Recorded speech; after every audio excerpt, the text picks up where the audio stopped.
So hello everyone, कैसे हो आप लोग। आज के इस वीडियो में हम लोग बात करेंगे केमिकल काइनेटिक्स के एक इम्पोर्टेंट टॉपिक के बारे में, जिसका नाम है integrated rate law. Integrated rate law में हम लोग जीरो ऑर्डर रिएक्शन के बारे में पढ़ेंगे, जीरो ऑर्डर रिएक्शन के हाफ लाइफ के बारे में पढ़ेंगे, हम लोग फर्स्ट ऑर्डर रिएक्शन के बारे में पढ़ेंगे और उसके हाफ लाइफ के बारे में भी पढ़ेंगे। तो चलिए स्टार्ट करते हैं जीरो ऑर्डर रिएक्शन से। जीरो ऑर्डर रिएक्शन, इस चैप्टर के स्टार्टिंग में आपको ये बताया गया था कि जीरो ऑर्डर रिएक्शन क्या है। जीरो ऑर्डर रिएक्शन वो रिएक्शन होते हैं जो कि रिएक्टेंट के कॉन्सेंट्रेशन पे डिपेंड नहीं करते, जिसका कि जो रेट है वो रिएक्टेंट के कॉन्सेंट्रेशन पे डिपेंड नहीं करता। सपोज आपके पास कोई रिएक्टेंट है ए और वो किसी प्रोडक्ट में चेंज हो रहा है। अब अगर मैं इस रिएक्शन के लिए रेट लॉ अगर लिखूं तो सबसे पहले ये जो रेट है इसको मैं कैसे लिख सकता हूं। अगर मैं रिएक्टेंट के कंसंट्रेशन के टर्म्स में लिखूं तो क्या हो जाएगा, change in concentration of reactant with respect to time. अब क्योंकि मैं यहाँ पे ए का कंसंट्रेशन ले रहा हूं, ए रिएक्टेंट है, तो रिएक्टेंट के लिए हम लोग यूज करते हैं नेगेटिव साइन। अब ये जो रेट है जीरो ऑर्डर रिएक्शन की अगर मैं बात करूं तो वो किसके इक्वल आ जाएगा, rate constant multiplied by concentration of A raise to the power zero. क्योंकि जीरो ऑर्डर रिएक्शन है तो यहाँ पे अल्फा की वैल्यू, ये जो ऑर्डर ऑफ रिएक्शन है ये कितना आ जाएगा, जीरो। अब चलिए हम लोग डिराइव करेंगे कि ये जो जीरो ऑर्डर रिएक्शन है इसके लिए रेट कांस्टेंट की क्या वैल्यू आती है। Minus D A by D T equals to K. अब क्योंकि a की जो पावर है वो जीरो है, वो 1 हो जाएगा, तो हम लोग a की पावर जीरो को यहाँ पर नहीं लिखेंगे, है ना। चलिए अब ये आपका माइनस डी ए किसके इक्वल आ जाएगा, k इंटू डी टी के इक्वल आ जाएगा, राइट। अब हम लोग दोनों तरफ इंटीग्रेट करेंगे इस इक्वेशन को। तो on integrating both side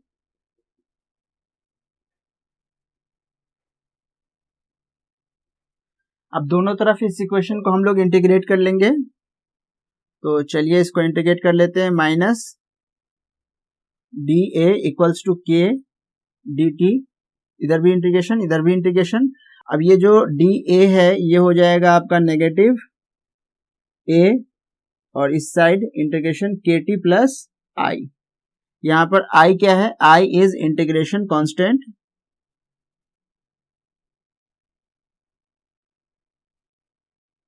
integration constant हम लोग सबसे पहले आई की वैल्यू निकालेंगे।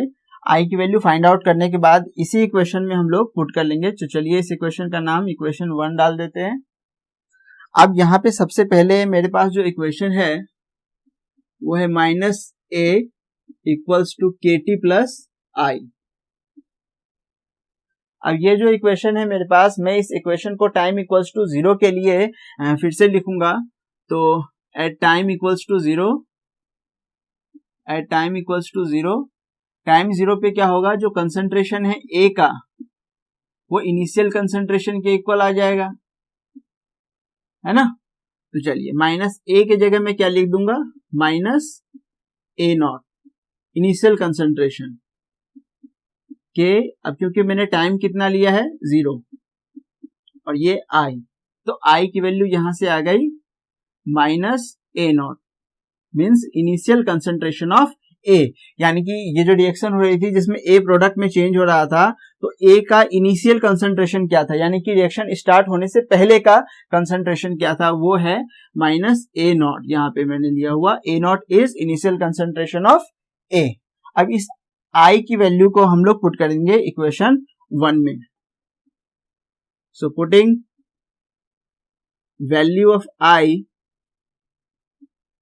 इन इक्वेशन 1। तो चलिए इक्वेशन 1 क्या है, minus A equals to K T plus आई, और आई कितना आ गया, माइनस ए नॉट। अब इस इक्वेशन को फिर से अगर हम लोग लिखें तो ये हो गया minus A equals to K T minus A not तो KT की वैल्यू कितनी आ जाएगी, ये इस तरफ चला जाएगा तो पॉजिटिव A0 माइनस A, और यहां से we can easily calculate value of K will be equals to A0 minus A divided by T।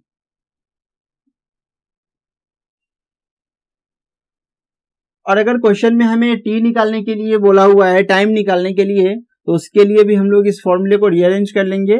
ये आ जाएगा A0 minus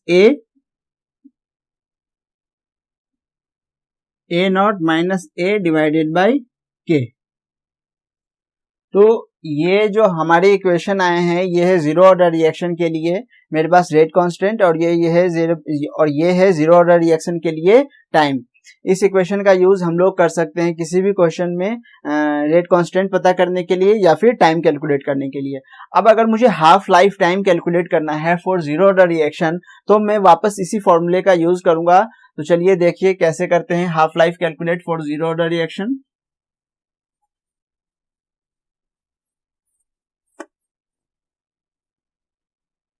So calculation of half life for zero order reaction. Calculation of half life for zero order reaction. Half life calculate करने के लिए ये time है मेरे पास। Time की इक्वेशन कितनी आई है, A0 minus A divided by K। Time equals to A0 minus A divided by rate constant K।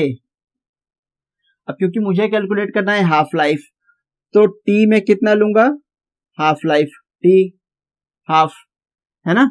और हाफ लाइफ में क्या होगा ना, जो फाइनल कंसंट्रेशन है, जो A का जो फाइनल कंसंट्रेशन है वो इनिशियल कंसंट्रेशन के हाफ हो जाएगा, राइट।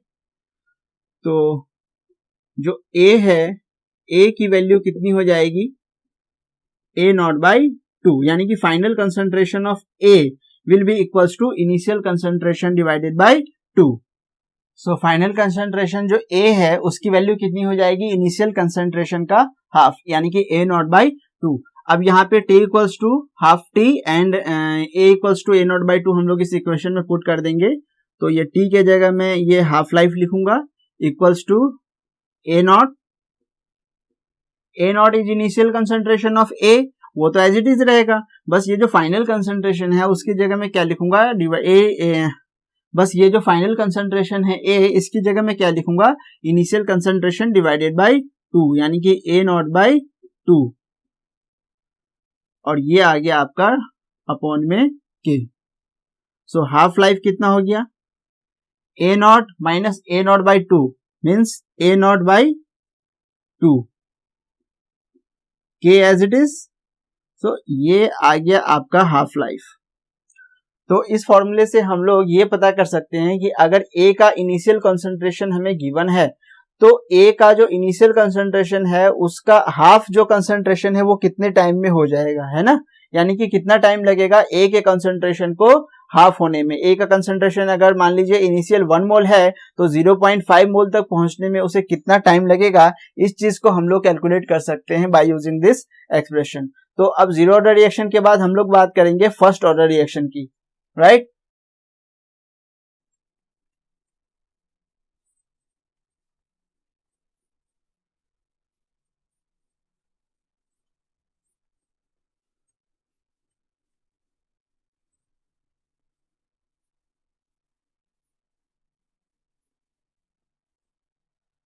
फर्स्ट ऑर्डर रिएक्शन,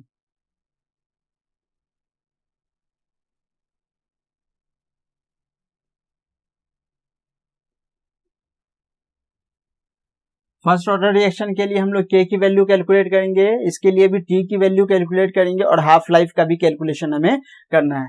तो चलिए देखते हैं first order reaction. First order reaction के लिए सपोज आपके पास एक रिएक्टेंट है और वो किसी प्रोडक्ट में चेंज हो रहा है, like zero order reaction. Zero order reaction में भी हमने यही लिखा था। अब इसके लिए मैं अगर रेट लिखूं, अब इसके लिए अगर मैं रेट इक्वेशन लिखूं तो रेट इक्वेशन कितना हो जाएगा, change in concentration of reactant with respect to time. अब क्योंकि मैं यहाँ पर रिएक्टेंट के लिए इक्वेशन लिख रहा हूं तो नेगेटिव साइन का भी मैं यूज करूंगा, और क्योंकि ये फर्स्ट ऑर्डर रिएक्शन है तो ये रेट कितना हो जाएगा, rate constant multiplied by concentration of A raise to the power 1, right. अब इसको इक्वेट कर लेते हैं, minus change in concentration of A divided by dt equals to k and a, concentration of a। ये जो ब्रैकेट है ना a के आगे लगा हुआ पीछे, इसका मतलब ये होता है कि कंसंट्रेशन ऑफ a। अब क्या है कि मैं यहां पर राइट हैंड साइड में ये जो के ए है, इसमें से ए को मैं लेफ्ट हैंड साइड में लेके आ जाऊंगा, तो ये हो जाएगा D A by concentration of A, और डी टी चला जाएगा right hand side, so this will become K into D T. अब हम लोग क्या करेंगे, इसको integrate, so on integrating both side,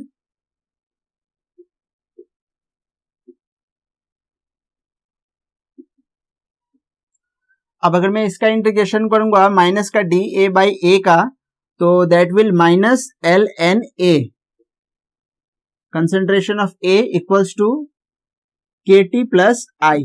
आई के लिए मैंने आपको बताया जीरो ऑर्डर रिएक्शन में ये क्या है, I is integration constant, I is integration constant, integration constant. अभी इस इंटीग्रेशन कांस्टेंट की वैल्यू हम लोग कैलकुलेट करेंगे,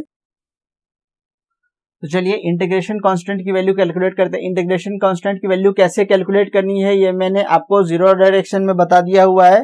कैलकुलेट करने के लिए हम लोग इसी इक्वेशन को लिखेंगे फॉर टाइम इक्वल्स टू 0 के लिए, राइट। तो चलिए पहले इस इक्वेशन को लिख लेते हैं, L N concentration of A equals to K T plus I, right. अब फॉर टाइम इक्वल्स टू 0, ये जो ए है इसको मैं क्या लिख सकता हूं, ए नॉट।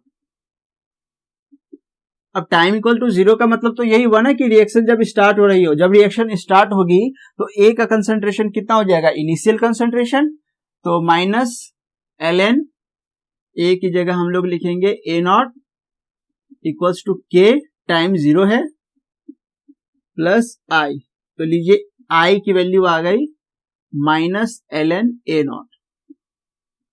अब जैसा कि हमने जीरो ऑर्डर रिएक्शन में किया था, इस आई की वैल्यू को वापस इस इक्वेशन में पुट कर देंगे, so putting value of I in equation 1।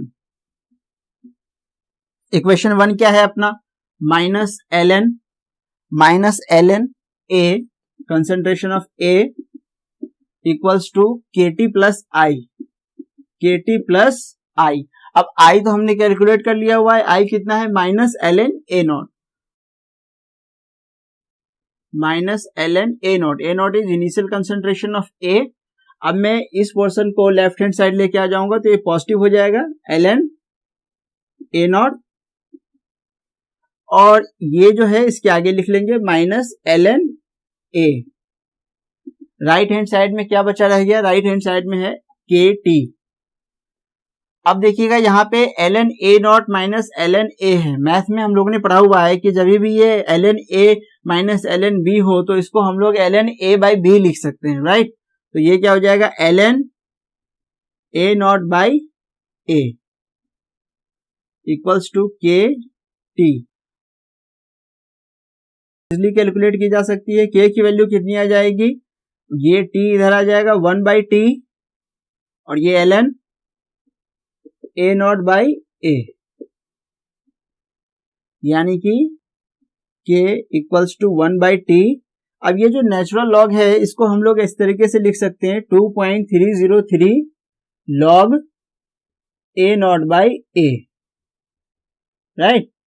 तो ये जो इक्वेशन है ये आ गई आपकी के के लिए। तो के की वैल्यू मैं फर्स्ट ऑर्डर रिएक्शन के लिए कैलकुलेट कर सकता हूं इस इक्वेशन का यूज करके। अगर आपको टाइम कैलकुलेट करना है तो टाइम के लिए इस इक्वेशन को वापस रीअरेंज कर लेंगे, ये हो जाएगा 1 by K multiplied by 2.303 log A naught by ए।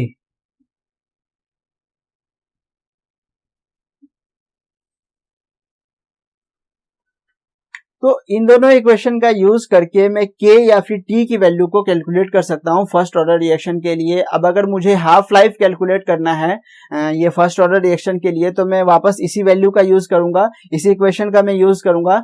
चलिए कैलकुलेट करते हैं half life for first order reaction.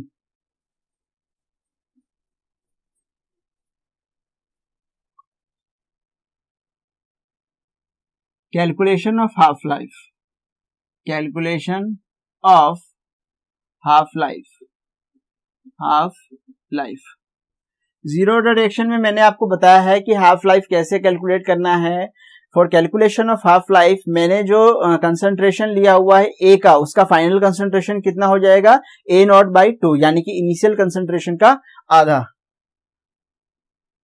मुझे जो कंसंट्रेशन है ए का वो कितना लेना है, A0/2, यानी कि final concentration of A will be equals to initial concentration divided by 2। मैंने आपको बताया कि इसी इक्वेशन का हम लोग यूज करने वाले हैं। इक्वेशन क्या है मेरे पास, time equals to 1/k 2.303 log natural log A0/a। इस इक्वेशन का यूज करेंगे। इस इक्वेशन में ये जो A0 है ये तो एज इट इज रहेगा, और ये जो A है ना, A का मतलब है फाइनल कंसंट्रेशन, और फाइनल कंसंट्रेशन मेरा कितना है, इनिशियल कंसंट्रेशन डिवाइडेड बाय 2। तो ये टाइम है मेरा half life 1/k 2.303 log A0/a की जगह A0/2, ये 2 ऊपर चला जाएगा। तो half life equals to 1/k 2.303 A0 cancel इससे, और ये बच गया आपके पास log 2। अब log 2 की वैल्यू हम लोग पुट कर देंगे 1/k